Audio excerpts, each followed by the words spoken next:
Doctor Mizanur Rahman Azhari তাকে নিয়েও বলেন যে তিনি কাফের, তাকে আসলে দেশ ছেড়ে চলে যেতে হবে। তখন আমরা একটু কনফিউজ হই। এগুলো খুব খারাপ অভ্যাস, আরেকজনকে কাফের বলা, মুশরিক বলা। আপনি যদি কাউরে কাফের বলেন, সে যদি কাফের না হয়, আপনি নিজেই কাফের হয়ে যাবেন। নিউ ইয়র্কের ম্যানহাটন থেকে আপনাদেরকে স্বাগত জানাচ্ছি। আমি খালেদ মুহিউদ্দিন। বাংলাদেশের রাজনীতিতে নানা ধরনের পরিবর্তন দেখা যাচ্ছে হচ্ছে বাংলাদেশের সমাজনীতিতেও নৈতিকতা, ধর্ম এবং নানা বিষয় নিয়ে নানা আলোচনা চলছে। এসব নিয়ে কথা বলার জন্য আজ আমাদের সঙ্গে রয়েছেন ডক্টর মিজানুর রহমান আজহারিকে। আপনাকে আমাদের অনুষ্ঠানে স্বাগত জানাই। আপনি আমাদেরকে সময় দিয়েছেন, সেজন্য শুভেচ্ছা ও কৃতজ্ঞতা জানবেন। নাহমাদুহু ওয়া নুসাল্লি আলা রাসূলিহিল কারীম, আম্মা বা'দু, ফাআউযু বিল্লাহি মিনাশ শাইতানির রাজীম, বিসমিল্লাহির রহমানির রহিম। শুরুতেই আল্লাহ রাব্বুল ইজ্জা ওয়াল জালালের দরবারে শুকরিয়া জানাচ্ছি যে আল্লাহ তাআলা আমাদেরকে স্বাস্থ্যকর জীবনযাপনে ইসলামের ভূমিকার শীর্ষক একটি টপিক নিয়ে একটি আলোচনাতে অংশগ্রহণের সুযোগ দিয়েছেন। আমরা শুরুতেই পড়ে নিচ্ছি কালিমাতুশ শুকর, আলহামদুলিল্লাহ। আমাদের সাথে আরও থাকছে তাহরিকে খতমে নবুয়ত বাংলাদেশের আমির জনাব আল্লামা মুফতি ডক্টর সাইয়েদ মোহাম্মদ এনায়েতুল্লাহ আব্বাসী ও সিদ্দিকী। ডক্টর আব্বাসী, আপনাকে আমাদের অনুষ্ঠানে স্বাগত জানাই। আপনি আমাদেরকে সময় দিয়েছেন, সেজন্য আমাদের কৃতজ্ঞতা এবং শুভেচ্ছা জানবেন। ধন্যবাদ, আপনাকেও স্বাগত জানাচ্ছি এবং দর্শক মন্ডলী যারা আছেন তাদেরকেও অভিনন্দন জ্ঞাপন করছি। Thank you so much. আমি প্রথমেই আপনার কাছে যে বিষয়টি জানতে চাই, আমাদের অনেকগুলি প্রশ্ন রয়েছে, আমরা আপনার কাছ থেকে অনেক কিছু বুঝে নিতে চাই, অনেক কিছুর ইয়াও দিতে চাই। আপনার যদি কোনো প্রশ্ন আপত্তি থাকে আপনি সেটা জানাতে পারেন এবং আপনি উত্তর নাও দিতে পারেন। তো আমরা প্রথমেই আপনার থেকে শুরু করি। আপনি যখন আরেকজন ইসলামিক ক্লেরিক, আমরা নাম বলতে পারি ডক্টর মিজানুর রহমান আজহারি, তাকে নিয়েও বলেন যে তিনি কাফের, তাকে আসলে দেশ ছেড়ে চলে যেতে হবে, তখন আমরা একটু কনফিউজ হয়ে যাই। বলছি জি না, কনফিউজ হবেন কেন? আপনি যার কথা বলেছেন সে কি বলেছিল আপনি দেখেছেন তার বক্তব্যগুলো? আমি দেখেছি, কিন্তু তার শোনেন কথা শোনেন। জি, তাকে বলুন, সে তো আমার ছাত্র, তাকে জিজ্ঞেস করুন। 2007 সালে সে আমার থেকে সবক নিয়েছে দারুন রাজার মাদ্রাসায়। আমি তার টিচার, আমি তার শিক্ষক, এবং তার শিক্ষকরাও আমাকে শিক্ষক মানে। অতএব সে যদি দেখুন, আপনাকে পিছন থেকেই বলতে হচ্ছে, আপনি সময় দিতে হবে আমাকে। আপনি কিন্তু বসে আছেন একা, আমার কিন্তু কয়েক হাজার লোক বসে আছে আমার অপেক্ষায়, একটা শিডিউল প্রোগ্রাম আমি রেখে বসেছি আপনার এখানে। যেহেতু আপনার মাধ্যমে আমার মেসেজটা আমি অনেকের কাছে পৌঁছাতে পারবো। আপনি যে ব্যক্তির নাম নিয়েছেন, তাকে আপনি কি দিয়ে তাকে স্কলার বলবেন? লক্ষ লক্ষ লোক হলে স্কলার হয়? এটা কোনো কথা নয়। দ্বিতীয় কথা হচ্ছে, সে মুফতি নয়, ফতুয়া দেবার অধিকার রাখে মুফতি। স্কলার হওয়া এক জিনিস, ওয়াইজ হওয়া এক জিনিস, মুফতি হওয়া আরেক জিনিস। কারণ আমার কথা হচ্ছে, আমি কি গ্র্যান্ড মুফতি বাংলাদেশে তা আমি বলছি না, এটা বলার অথরিটি আমার নেই, কিন্তু আমার ফতুয়াতে কলম বসাবার মতো 10টা মুফতি আপনি বের করে দেন। এখন অন্য মুফতিরা বলছে না কেন, সেটা একটা সাহসিকতার বিষয় আছে, সেটা আরো কোনো তাদের প্রতিবন্ধকতা থাকতে পারে। যেমন আপনি দেখেছেন আওয়ামী শাসনের সময় দেশের অনেক বড় বড় আলেম শেখ হাসিনার দালালি করেছে, তো তারা কি এমন কোন ফতোয়া দিবে যে সরকার বেকায়দায় পড়ে? এখন অনেক আলেম আছে যেটা বর্তমান সরকারের নির্লজ্জ সমর্থন করে যাচ্ছে, কিন্তু এই সরকার ক্ষমতা আসার পর থেকে আমি শরিয়ার কোরআন সুন্নাহর আলোকে যতটুকু সমালোচনা করা দরকার গঠনমূলক সমালোচনা করে যাচ্ছি। আর আমাদের মতো 2-4-10 জন যারা মিডিয়াতে আছে তারাই কিন্তু দেশের আলেম না। হাজার হাজার আলেম ওলামা, পীর মাশায়েখ নীরবে নিভৃতে নির্জনে ইসলামের খেদমত করে যাচ্ছে, তাদের মতামতটাও দেখতে হবে। এখন যারা ফ্রন্টে চলে এসেছে, মিডিয়াতে চলে এসে সেলিব্রিটি হয়ে গেছে, তারাই কি বললো সেটা দেখার বিষয় না। এখানে তো যদি আপনি একটা প্রশ্ন আনেন যে আসলে শাতিমকে ক্ষমা পেতে পারে কিনা, বা রাষ্ট্র যদি শাতিমকে পৃষ্ঠপোষকতা দেয়, তার শাস্তি নির্ধারণ না করে, তাহলে কোনো জনগণ বিচারটা হাতে করতে পারবে কিনা? আপনি দেখুন, পৃথিবীতে যত অভ্যুত্থান ও বিপ্লব হয়েছে জনগণ আইনকে হাতে তুলে নিয়েছে। আপনি 5ই আগস্ট দেখেন, বাংলাদেশে রাষ্ট্র ক্ষমতা যে এসেছে বর্তমান সরকার, এটা গণতান্ত্রিক পদ্ধতিতে হয় নাই, ছাত্র জনতা আইনকে হাতে তুলে নিয়েছিল। এই বিপ্লবকে আপনি অবৈধ বলবেন? যে 6-7 জন সমন্বয়ক নেতৃত্ব দিয়েছে তাদেরকে আপনি সন্ত্রাসী বলবেন? না, কিছু করার ছিল না। 15 বছরে যে জগদ্দল পাথর ফেসিবাদী হাসিনা বসেছিল, গণতান্ত্রিক পদ্ধতিতে এটাকে সরানো সম্ভব হয় নাই, আইনকে হাতে তুলে নিতে হয়েছে। অতএব যদি গণতন্ত্রের স্বার্থ রক্ষে আইনকে হাতে তুলে নেওয়া যায়, আল্লাহ তার হাবিবের সুমহান ইজ্জত এবং স্বার্থে আল্লাহ তার হাবিব সাল্লাল্লাহু আলাইহি ওয়াসাল্লামের ইজ্জতের বিপক্ষে কেউ কথা বলবে এবং ধারাবাহিকভাবে শাস্তি পাবে না, চলতেই থাকবে। আমরা শুধু মিটিং মিছিল করে লাঠি পেটা খাবো, স্যার আপনার কাছে মনে হয় না, স্যার আপনার কাছে মনে হয় না এটা আপনার কাছে মনে হয় না এটা আপনার পয়েন্ট অফ ভিউ?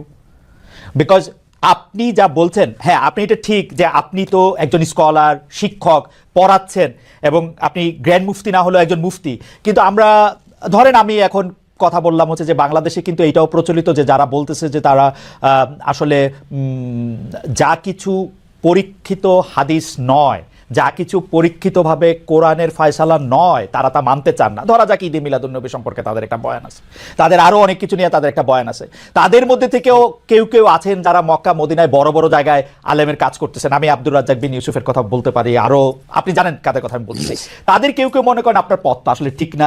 1, 2 হচ্ছে আপনি যার কথা যেভাবে বলতেছেন যে ধরেন মিজানুর রহমান আজহারী কি আসলে একজন স্কলার কিনা, এখন কেউ কেউ তো এই প্রশ্ন তুলেছেন যে জনাব এনায়েতুল্লাহ আব্বাসীও যথেষ্ট পরিমাণে এই জায়গায় আছেন কিনা। সেই জন্য আমি জানতে চাইছিলাম যে আপনি যখন আইন হাতে তুলে নেওয়ার কথা বলেন স্যার, সেইটা কি আপনি কিভাবে তার যোগ্য, এবং আপনি ছাড়া আর কে আছেন এটার মধ্যে যোগ্যতার জায়গায় আর কি? আমি এখন বলছি, আমি মনে করি আমি গ্র্যান্ড মুফতি বাংলাদেশের। আচ্ছা, আপনি মনে করছেন আপনি গ্র্যান্ড মুফতি? ওকে, এবং এটা আমি চ্যালেঞ্জে ওকে ওকে, এইটা বললে আমার ফতুয়ার বিপক্ষে, আমি শোনেন, আমার ফতুয়ার বিপক্ষে যে যাচ্ছে তাকে আমার সাথে বসান, আপনার প্ল্যাটফর্মে বসান। এক, দ্বিতীয় কথা হচ্ছে ঈদে মিলাদুন্নবী নিয়ে যে আপনি প্রশ্ন করেছেন, ঈদে মিলাদুন্নবী সাল্লাল্লাহু আলাইহি ওয়াসাল্লাম নিয়ে অনেক ডিবেট হয়েছে এবং ঈদে মিলাদুন্নবীর পক্ষে যারা, তারাই বিজয়ী হয়েছে। আর বাংলাদেশে ওলামায়ে দেওবন্দের একটা বিরাট অংশ যারা মূল ধারার, তারা কিন্তু ঈদে মিলাদুন্নবী নিয়ে কখনো বিরোধিতা করে না। কিছু মাত্র স্কলার আছেন যারা কোনোভাবে পার্সেজ হয়ে আছেন, তারাই ঈদ মিলাদুন্নবীর বিরোধিতা করে। আমরা বলি মিলাদ যার সিরাত না তার, মিলাদুন নবী সাল্লাল্লাহু আলাইহি ওয়াসাল্লাম ব্যানারও মাহফিল হতে পারে, সিরাতুন নবী সাল্লাল্লাহু আলাইহি ওয়াসাল্লাম ব্যানারও মাহফিল হতে পারে। এবং আপনি শুনেছেন আজকে 4 বছর যাবত সৌদি সরকার, উচ্চ ওলামা পরিষদ ফতোয়া দিয়েছে যে ঈদ মিলাদুন্নবী উপলক্ষে মাহফিল সৌদি আরবে হবে এবং 12 রবিউল আউয়াল তারা রাষ্ট্রীয় ছুটি ঘোষণা করে রেখেছে। এবং বাংলাদেশে বর্তমান সরকারও যথেষ্ট আলেম ওলামা আছেন যারা কওমি ঘরানার এবং দেওবন্দ ঘরানার, যাদেরকে আমরা আহলে হক মনে করে থাকি। এবং আমরা মনে করি জৌনপুর, ফুরফুরা, সারসিনা, আহলে সুন্নাত, আহলে হক একই ধারাতেই চলে আসছে। তারাও কিন্তু ইসলামিক ফাউন্ডেশনের দায়িত্বে আছে এবং তারা কিন্তু এবারও ঈদে মিলাদুন্নবী ব্যানারে প্রোগ্রাম করেছে এবং আমি সেখানে অংশগ্রহণ করেছিলাম একদিন। অতএব বিচ্ছিন্নভাবে কে কি ঈদে মিলাদুন্নবীর বিরোধিতা করলো, আব্দুর রাজ্জাক সাহেবের নাম বলেছেন, ওনাকেই বসান আমার সাথে, কথা বলি, সংলাপ হতে তো কোনো দোষ নাই। ওকে, বা আপনি আরো যাদের কথা বলেছেন আচ্ছা তাদেরকে বসান আমাদের সাথে। আচ্ছা, আমার এখানে একটা সম্পূরক জাস্ট প্রশ্ন আছে আইনের ব্যাপারে। যেহেতু তেহরিকে খতমে নবুয়তের শাখা যুক্তরাজ্যেও আছে, এখানেও আছে, আপনি একইভাবে এই কথা বা ভারতের পশ্চিমবঙ্গের কথা বলেছেন, এইখানে যেটা বলছেন সেটা কি যুক্তরাজ্য এবং ভারতের পশ্চিমবঙ্গের জন্য প্রযোজ্য? যুক্তরাজ্যেও যদি কেউ এই ধরনের কথা বলে তাকেও কি আপনি এরকম একটা কথা বলবেন বা বলতে পারবেন? জি জি বলবো। আমি যুক্তরাজ্যে যে সাফার করে এসেছি সেটা শোনেন আগে। 2 বছর আগে আমি যুক্তরাজ্যে গিয়েছিলাম। আমার 7টা প্রোগ্রাম ছিল, 4টা প্রোগ্রাম করতে পেরেছি, 3টা প্রোগ্রাম আমি করতে পারিনি। এবং সেখানে আমার বিরোধিতা করেছিল নাইজেল ফারাজ, আপনি জানেন তাকে, সিএনএন নিউজ প্রেজেন্টার, এবং সে ব্রেক্সিট আন্দোলনের হোতা ছিল এবং সে ব্রিটিশ পার্লামেন্টের মেম্বার ছিল। আমার যেদিন সেন্ট্রাল লন্ডনের প্রোগ্রাম ছিল, নাইজেল ফারাজ লং মার্চের ঘোষণা দিয়েছিল এবং আমি সেখানে যেতে পারিনি। কেন? নাইজেল ফারাজ 23টা প্রতিবেদন করেছিল আমার বিপক্ষে, তার মধ্যে উল্লেখযোগ্য ছিল যে আমি মুরতাদের শাস্তি মৃত্যুদণ্ড চাই। বাট ব্রিটিশ পুলিশ আমাকে অ্যারেস্ট করিনি এবং ব্রিটিশ পুলিশ আমাকে শুধু প্রোগ্রাম করতে দেয়নি সহিংসভাবে সেজন্য। কিন্তু আমি রানীকে গালি দিয়েছি, সেটাও সেখানে তুলে ধরা হয়েছে। আমি রানীকে গালি দেওয়া যায় ইংল্যান্ডে? হ্যাঁ, মুরতাদের শাস্তি মৃত্যুদণ্ড চেয়েছি, সেইটা 23টা প্রতিবেদন করে আমার এই বক্তব্য ফতোয়াগুলো সেখানে লন্ডনে দেখানো হয়েছে। আমি বাংলাদেশে যে চরিত্র, লন্ডনে সেই চরিত্র, পশ্চিম বাংলায় সেই চরিত্র। ওকে, আমি এবার একটু, আপনি যেহেতু মুফতি এবং নিজেকে পরিচয় দিলেন গ্র্যান্ড মুফতি, আমি একটা বিষয় একটু আপনাকে একটা বিষয় একটু আপনার দৃষ্টি আকর্ষণ করতে চাই। সেটি হচ্ছে যে আপনি মানে আপনার কাছ থেকে বুঝে নিতে চাই স্যার, যে যদিও আপনি আসলেই আমার চেয়ে বয়সে ছোট, কিন্তু আসলে বিদ্যায়, বুদ্ধিতে, শিক্ষায়, অনেক কিছুতে মানে জ্ঞানে আপনি আমার চেয়ে বড় বলে আপনাকে স্যার সম্বোধন করছি আমি। না, আপনি বলেছেন যে মসজিদে গিয়ে নারীদের জন্য বা মহিলাদের জন্য জামাতে নামাজ আদায় করা মাকরু, কিন্তু আমি আপনার এই বক্তব্যটার পরিপ্রেক্ষিতে আমি দেখতে পাচ্ছি যে এটা তো বরং মাকরু নয়, কেউ কেউ এটাকে মুস্তাহাব বা এনকারেজ বলতে চান। অনেকে উদাহরণ দিচ্ছেন আয়েশা, যিনি প্রফেটের স্ত্রী ছিলেন, রাদিয়াল্লাহু আনহা, হ্যাঁ আয়েশা রাদিয়াল্লাহু আনহা, উনি ইমামতি করে মেয়েদের নামাজ পড়িয়েছেন এবং যে জায়গায় আপনি এটা মুকরু বলছেন ওই জায়গায় কেউ মুসাহাব বলতে গিয়ে আপনার বক্তব্যের বিরোধিতা করছেন। এটা নিয়ে আপনি যদি আমাদের একটু বলেন। এটা আমি চ্যালেঞ্জ করছি, ওপেন চ্যালেঞ্জ। আম্মা জান আয়েশা রাদিয়াল্লাহু তাআলা আনহা কখনো ইমামতি করেননি, বরং জাকওয়ান ইমামতি করেছিল, পিছনে তিনি নামাজ পড়েছিলেন। সেটা ফরজ নামাজ ছিল না, তারাবিয়ার নামাজ। আপনাকে যে তথ্য দিয়েছে সে ভুল তথ্য দিয়েছে। ওকে, সেটা মেয়েদের নামাজ পড়াটা মুস্তাহাব কিনা? হ্যাঁ, এক। দ্বিতীয় হচ্ছে আল্লাহর হাবিব সাল্লাল্লাহু আলাইহি ওয়াসাল্লামের নূরের জামানায় মসজিদ নববীতে মহিলাদেরকে অ্যালাউ করা হতো, তারা নামাজে আসতেন। কিন্তু আল্লাহর হাবিব সাল্লাল্লাহু আলাইহি ওয়াসাল্লাম মহিলাদেরকে নিরুৎসাহিত করেছিলেন, নিষেধ করেন নাই। কারণ মহিলাদেরও দিন শিখা বাকি ছিল এবং আল্লাহর হাবিব সাল্লাল্লাহু আলাইহি ওয়াসাল্লামের কাছে ওহী আসতো, সেজন্য মহিলাদের নিষেধ করা হতো না, তারা মসজিদে আসতেন। হযরত ওমর রাদিয়াল্লাহু তাআলা আনহু তার খেলাফতের সময় বলেছেন মহিলাদের জন্য ঘরেই নামাজ পড়াটা উত্তম। তখন প্রচুর পরিমাণ সাহাবী উপস্থিত ছিলেন, তারা হযরত ওমরের এই কাজে কেউ বাধা দেননি। সেজন্য মহিলাদের মসজিদে আসাটা হারাম নয়, মাকরু বলা হয়েছে জামাতে আসা। কারণ আম্মাজান আয়েশা রাদিয়াল্লাহু তাআলা আনহা নিজেও বলেছিলেন যে বর্তমানে মানে 1500 বছর আগেই আম্মাজান আয়েশা বলেছেন যে এখন মহিলাদের মসজিদে না আসাই উচিত ফিতনার এই সময়। তো 1500 বছর আগে যদি ফিতনার আশঙ্কা করে আম্মাজান আয়েশা মসজিদ নববীতে মহিলাদের আসাটাকে নিরুৎসাহিত করে থাকেন, তাহলে হযরত ওমর রাদিয়াল্লাহু তাআলার সিদ্ধান্তটা সঠিক ছিল। আর বর্তমান যুগে সেটা আমরাও নিরুৎসাহিত করি, এজন্যই মাকরু বলি। মাকরু মানে হারাম নয়, খুব কঠিনভাবে নিষিদ্ধ নয়, জাস্ট নিরুৎসাহিত করা। আপনি মাকরু ফতোয়াটা কোথায় পেলেন? আর আপনি যে বলছেন যে কোথায় পেলাম বলছি, আনহা এটা পড়েন নাই, কিন্তু আমি এখন যেটা দেখতে পাচ্ছি যে women praying in congregation among themselves, এটা মাদিনা বলে একটা পিরিয়ডিক্যালস বাইরে হয় মাদিনা ইউনিভার্সিটি থেকে, সেইখান থেকে একজন বলতেছেন যে এটা পড়ছেন। আমি তো এটা সত্য বিচার করতে পারবো না। আয়েশা রাদিয়াল্লাহু তাআলা আনহা ইমামতি করেননি, তিনি জাকওয়ান ওনার খাদেমের পিছনে নামাজ পড়েছেন। সেটা ফরজ নামাজ ছিল না, তারাবিহের নামাজ ছিল। জি, এটা বুখারী শরীফের হাদিস। আমাকে সময় দিলেন, বের করে দিব। আচ্ছা ঠিক আছে, আপনি কি এইটা একটু বলবেন যে মাকরুটা আপনি কোথায় পেলেন? এটা হানাফিদের সর্বসম্মত মত। হানাফিদের সর্বসম্মত মত যে মেয়েদের মসজিদে গিয়ে নামাজ পড়াটা মাকরু। জামাতে হজের সময় ওটা ভিন্ন বিষয়, ওইটা ভিন্ন বিষয়। ফরজ, হজটা ফরজ, এবং সেখানে নামাজ আদায় করা, ওই সময় মেয়েরা নামাজ আদায় করতেছে, ওইটা ওরা করতে পারবে, কিন্তু পরে আর এমনিতে নরমালি আর পারবে না। পারবে না মানে বললাম তো, নিরুৎসাহিত করা হয়েছে। তারা ঘরে পড়বে, ঘরে পড়াটাই উত্তম। এটা যদি মাকরু হইতো তাহলে কি হজের সময় এটা পড়াটা জায়েজ থাকতো? না, স্থানকাল ভেদে পার্থক্য আছে না। আপনি এখন তো আপনি আজকে আগামীকাল দুপুরে আপনি পানাহার করতে পারবেন, কিন্তু পহেলা রোজায় দুপুরে পানাহার করতে পারবেন? সেটা তো হারাম হয়ে যাবে না? তার মানে স্থানকাল পাত্র বেশে হুকুমটা ভিন্ন হবে না? হবে, কিন্তু যেটা হজে পারমিটেড, যেটা হজের মাঠে পারমিটেড, সেটা আর পৃথিবীর কোথাও মাকরু হইতে পারে? হজটা কি? হজটা হচ্ছে কাবাগরে যেতে হবে, পুরুষকেও যেতে হবে, মহিলাকেও যেতে হবে। কাবাগর একটাই, সেজন্য সেখানে সেটা ছাড় আছে।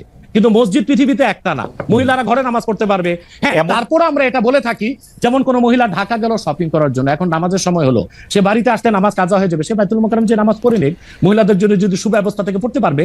মাকরুটাকে আপনি খুব বড় করে দেখার প্রয়োজন নাই। এই যে আপনার মাথায় টুপি নাই, এটাও কিন্তু মাকরু স্যার, যেটা মাথায় বসাও মাকরু, রাইট।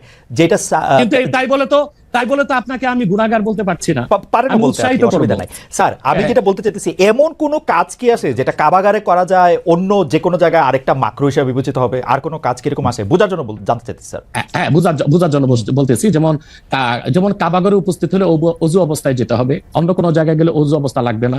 কেউ যদি হজ করতে ইহরাম ভাবে, স্ত্রীর সহবাস তার জন্য হারাম যতদিন কাবাগারে। না, যেটা কাবাগারে করা যায় সেটা অন্য কোথাও হারাম আছে কিনা?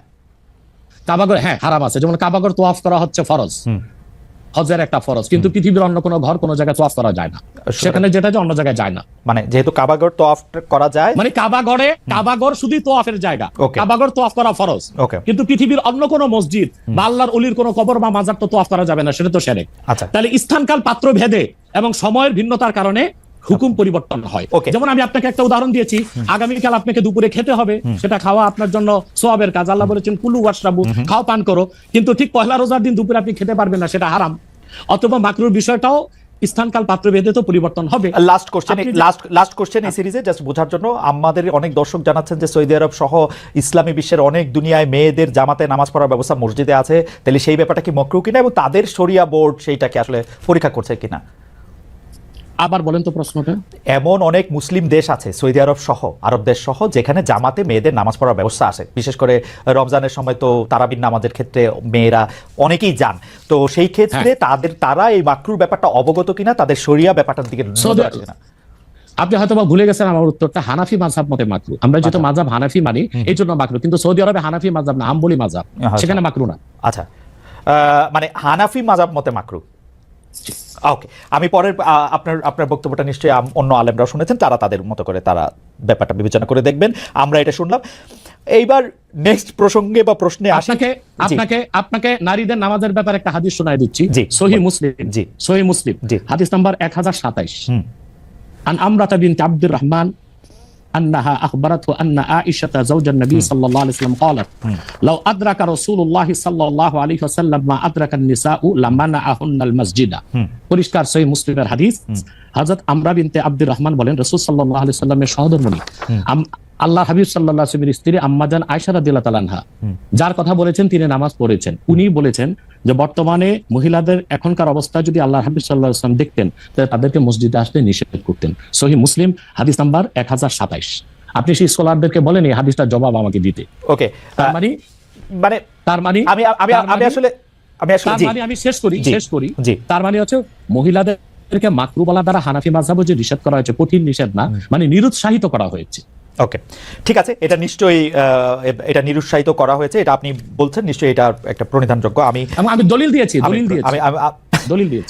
আমি এই বিষয়ে আর আপনার সাথে পরবর্তী প্রসঙ্গে আসি। সেটা হচ্ছে যে আমরা মানে আপনি এখানে আসবেন, অনেকে অনেক ধরনের মন্তব্য করেন, প্রশ্ন করেন, অনেকের মধ্যে অনেক ধরনের উৎসাহ আছে, অনেক ধরনের জানার বিষয়ও আছে। সেই জন্য আপনি যেটাকে বলতে হচ্ছে যে আপনাকে বলা হচ্ছে যে একজন পেশাদার বক্তা, যখন আপনি যেহেতু আপনি বক্তৃতা দিয়ে টাকা নিয়ে থাকেন, এইটা আপনি ঘন্টায় কত টাকা নেন সেটা নিয়েও মানুষের মধ্যে উৎসাহ আছে। এই ধরনের বিষয় নিয়ে আপনি কি বলবেন? কেউ কেউ আবার বলে থাকেন আপনি যে বক্তৃতা দেন সেটা দিয়ে একটা নির্দিষ্ট অঙ্কের টাকা নেওয়াটাও আসলে ঠিক হচ্ছে কিনা সেটা নিয়ে অনেকে প্রশ্ন। অনেকে, গোস্তাকি মাফ করবেন, অনেকে আপনাকে হেলিকপ্টার হুজুর বলেন, কারণ আপনি বিভিন্ন জায়গায় হেলিকপ্টারে যেতে পছন্দ করেন। এই ধরনের নিউজ, এই ধরনের আলোচনা আপনি আসলে কিভাবে নিয়ে থাকেন? দেখেন, আপনি একজন স্বনামধন্য সাংবাদিক এবং আপনি সাংবাদিকতার মাধ্যমে বাংলাদেশের অনেক উপকার করেছেন, কিন্তু কোন হিংসুক বা নিন্দুক যদি বলে খালেদ মহিউদ্দিন একজন বাচালি করে টাকা কামাই করে, এটাকে আপনি মানবেন? আমি বক্তা না, আমি হচ্ছে দায়ী আল্লাহ। আমি আপনি ঠোঁটে চেয়ে খান, কিন্তু আমি মেধা দিয়ে সেবা করি মানুষকে। আমি বক্তা নই, আমার পরিচয় হচ্ছে, দেখুন আমাদের একটা ইতিহাস আছে, আমি পেশাদার কোনো বক্তা নই, আমি হচ্ছে দায়ী আল্লাহ, আল্লাহর দিনের দাওয়াত মানুষের কাছে পৌঁছে দিই। এখন আসে টাকার বিষয়। বাংলাদেশে কেউ কোনোদিন দেখাতে পারবে না আমি আমার নিজের জন্য কোনো টাকা চেয়ে নেই। যদি আমি কোনো প্রোগ্রামে কন্ট্যাক্ট করে টাকা নিতাম তো সর্বনিম্ন 3 লাখ টাকা রেট রাখতাম, কিন্তু কখনো কখনো আমাকে তারা খুশি হয়ে যাবে সেটা আমি নিয়ে থাকি। দ্বিতীয় হচ্ছে হেলিকপ্টার প্রসঙ্গ, এটা হচ্ছে আমার অত্যন্ত প্রয়োজন। হেলিকপ্টারটা আমার চেয়ে বেশি বাংলাদেশে শেখ হাসিনাও ব্যবহার করেন, এটা আমি অহংকার করে বলছি না, আল্লাহ তাআলার শুকরিয়া আদায় করছি। এবং বাংলাদেশে অনেক বক্তা বা স্কলার এক সময় আমার বিরোধিতা করেছে আমি হেলিকপ্টার কেন চড়ি, হেলিকপ্টারে কেন যাই। বাংলাদেশে 2014 সাল থেকে ব্যাপকভাবে আমি হেলিকপ্টারে যাচ্ছি। এখন অনেক বক্তা, স্কলার বা স্ক্রু ড্রাইভার যাই বলেন, তারা হেলিকপ্টার ব্যবহার করছে, এখন আর সমস্যা হচ্ছে না। আমারটা আর কি সমস্যা ছিল। হেলিকপ্টারটা কেন ব্যবহার করি আপনাকে একটা সহজ উদাহরণ দিচ্ছি। গত পরশুদিন আমার একটা প্রোগ্রাম ছিল মেঘনাতে, দিনে বাদে জোহর, আর রাতে আমার প্রোগ্রাম ছিল রংপুর হারাগাছ, সেটা মিডিয়াতে ব্যাপক প্রচার হয়েছে। পরের দিন আমার প্রোগ্রাম ছিল কালকে লোহাগাড়া, এই চট্টগ্রাম সাতকানিয়া। এখন আমি হেলিকপ্টার ব্যবহার না করে দিন ও রাতে 3টা প্রোগ্রাম করা কি আদৌ সম্ভব? না, সম্ভব না। যেখানে আমার বাড়ি আব্বাসী মঞ্জিল থেকে চিটাগাং রোড যেতে 1.5 ঘন্টা লাগবে, তা আমি কিভাবে মেঘনার প্রোগ্রামটা দিনে করে রাতে হারাগাছ করে পরের দিন চট্টগ্রাম যাই? আমাকে এটা অনিবার্য কারণে হেলিকপ্টার ব্যবহার করতে হচ্ছে, এবং সেটা জনগণই দেখে। এর জন্য তো আমাকে হেলিকপ্টার হুজুর বলতে পারে না। এখন যে হুজুর নৌকায় চড়ে মাহফিল করতে যায় তাকে কি নৌকা হুজুর বলবেন? বা যিনি প্রাইভেট কারে প্রোগ্রাম করতে যায় তাকে কি বলবেন ট্যাক্সি হুজুর? এগুলো হচ্ছে আমি গাড়িও ব্যবহার করি যখন যেটা লাগে। আমি এখন প্যারাডো ইউজ করতেছি, এটা 3 কোটি টাকা। আমি ভিএট ইউজ করি 8 কোটি টাকা। আমি হেলিকপ্টার ইউজ করি, এটা 14 কোটি টাকা। এখন আমি নৌকাতেও যাই, যেখানে যেভাবে আমার সুবিধা তখন সেভাবে সেখানে সেটা ঠিকই আছে। আমি কিন্তু মনে করি যে এখন হিংসুক বা নিন্দুকরা কি বললো সেটা তো আপনার মতো না, সেটা ঠিক আছে। না, আমি কিন্তু মনে করি যে আপনাকে যত ব্যস্ত থাকতে হয়, আপনি যদি পথে এর মধ্যে থেকে আপনার দিনের একটা বড় অংশ আপনি ব্যয় করেন, এটা আপনার জন্য এটা আসলে কোনোভাবেই এটা মানে এটা কেউই এটা করবে না। আমার কাছে মনে হয় যে আপনার ব্যস্ততার জায়গা থেকে আপনার এটা করতেই হবে। কিন্তু আমার যে প্রশ্ন ছিল যে আপনি এর জন্য নিজেকে একজন প্রফেশনাল স্পিকার মনে করেন কিনা, আপনি মনে করেন কিনা যে আপনি যে বিভিন্ন জায়গায় বক্তৃতা দিতে যাচ্ছেন এবং আপনার যে একটা অসম্ভব চাহিদা বিভিন্ন জায়গায়, আজকে এখানে কালকে সেখানে, সেইটা আপনার আয়ের একটা বড় উৎস কিনা? দেখুন, এটা ছাড়া আমার আয়ের ব্যবস্থা ছিল। আমাদের যে বাংলাদেশে আমাদের যে আধ্যাত্মিক ঘরানার আমরা সন্তান, আপনি জানেন আমাদের বংশের মুরব্বী শাহ কারামত আলী জনপুর রহমতুল্লাহ, তাকে বলা হয় বাংলাদেশের আধ্যাত্মিক জনক। 2 নেশন থিওরির ভিত্তিতে দেশ স্বাধীন হয়েছে, এবং ডব্লিউ হান্টার তার বইটি উল্লেখ করেছে, এনসাইক্লোপিডিয়া অফ ব্রিটানিকাতে এসেছে, ইসলামিক ফাউন্ডেশন বিশ্বকোষে এসেছে, কারামত আলী জনপুর রহমতুল্লাহর হাতে 2 কোটি লোক মুসলমান হয়েছে। ওনার কারণেই পরবর্তীতে দেশটা স্বাধীন হয়েছে। উনি ইন্তেকাল করেছেন 154 বছর আগে। আমি ওনার ওনার বংশের আমরা জনপুরি পীর সাহেব বলে খ্যাত। আমি যদি অন্য পীরদের মতো আব্বাসী মঞ্জিলে বসে পিরি মুরিদি করে যেতাম, তাহলে আমার কোটি কোটি টাকা বছরে আসতো। মূলত আমার হচ্ছে দিনের দাওয়াত দেওয়াটাই আমার মূল কাজ। তারপর জনগণ যেটা খুশি হয়ে আমাকে সম্মান করে সেটা আমার জন্য যথেষ্ট। আপনি কি আব্বাসী, এটা আমার পেশা নয়, এটা নেশা। আপনি কি আব্বাসী মঞ্জিলে আর এখন বসেন না? মানে ওই সিলসিলা কি বসি, কিন্তু মূল হাইলাইটস করা হচ্ছে দাওয়াতের কাজকে। আমি দাওয়াতি কাজে ব্যস্ত। আপনার আপনি ইচ্ছা করলে হইতেই পারতেন, কারণ আমরা জনপুরের পীর সাহেবদের সম্পর্কে আমরা অবগত, তাদের অনেক ফলোয়ার আছে। আরেকটা কথা বলি আপনাকে, আরেকটা কথা বলি। আমি এখনো দিন রাত জেগে আমার ছাত্রদেরকে পড়াই। আমি বুখারী শরীফ প্রথম খণ্ড আমার ছাত্রদেরকে পড়াই। তো শুধু মাদ্রাসায় পড়িও আমি কয়েক লাখ টাকা কামাই করতে পারতাম, বই লেখক কামাই করতে পারতাম, কিন্তু আমি মনে করি তৃণমূল পর্যায়ে আল্লাহর কোরআনের দাওয়াত পৌঁছে দেওয়ার জন্য ওয়াজ মাহফিলের কোনো বিকল্প নেই। রাইট, সেই জন্য এটা আমার পেশা নয়, এটা আমার নেশা। এটা আপনার নেশা, কিন্তু আপনি অন্যগুলি যেগুলি আপনি অর্থকরী দিতে পারতেন সেগুলি তো আপনি নেন নাই। আপনি নিছেন হচ্ছে দিনের দাওয়াতের জায়গাটাকে, টাইমটাকে, সেই ওগুলো নিচ্ছি, ওগুলি আপনি ঠিক টাকার জন্য আপনি ব্যবহার করছেন না, আয়ের ব্যবস্থা নয়। রাইট, সেই জন্য আমরা আপনাকে একজন পেশাদার বা প্রফেশনাল রিলিজিয়াস স্পিকার এরকম বলতে পারি কিনা, সেটাই ছিল আর কি আমাদের প্রশ্ন। না, পেশাদার পেশাদার বলতে পারি না। ওকে।